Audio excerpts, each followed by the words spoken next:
waaw amul morom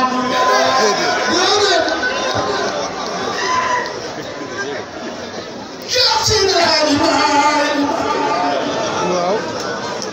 amul morom xanaa morom yàlla bi afdal malam sa dund ñëpp sa bépp di koom say nit bépp nga leer ci yax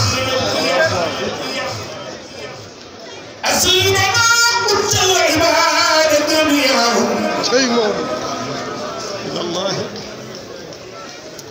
إلى الله فانقادوا بحسن سياستي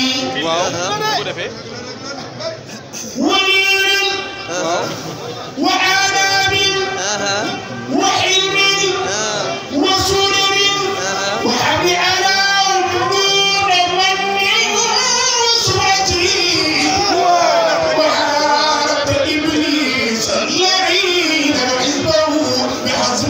وعزم واقتبال وثوتي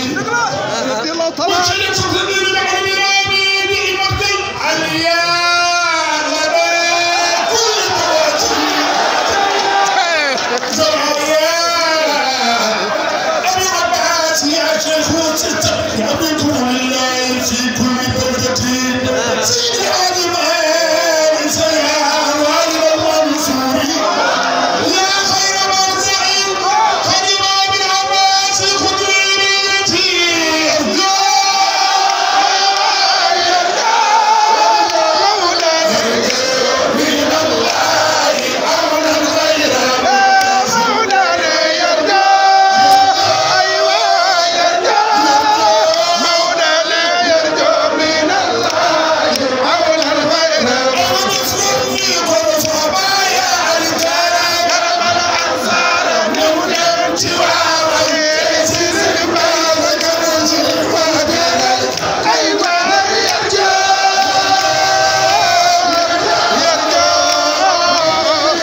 ki wax ni Touba Tivaouone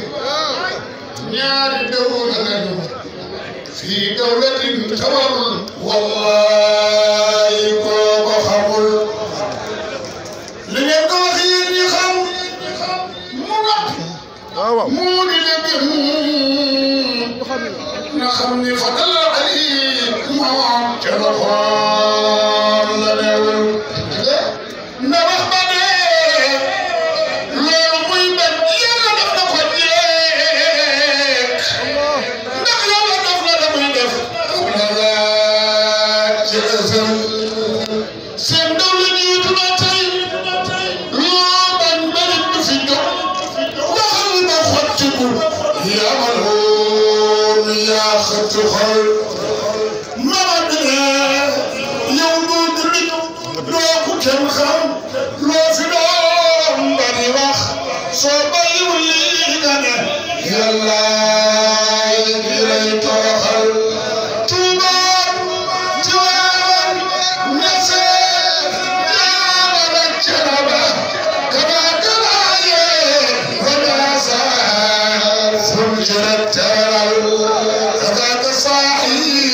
mamal baaqiina ajmaïn yow foofu gis kenn ci ñoom fonkal te bu doyadal jàppal ci lii ba la wax yow saa xarit bañ a ba yow soo defee ni ma wax xarit mu naa ka taral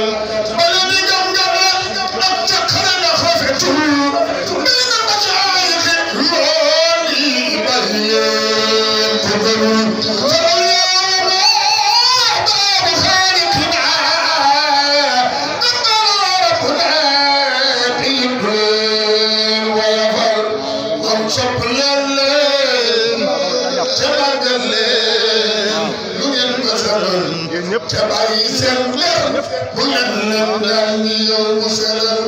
asidat yaari jël leen bu ngeen jëfe ko bihaa tanaalu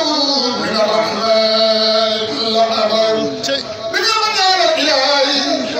ndax mu dem ko ko jub te def ko soppe rasulullahi buy rafetal te yëfu boolelu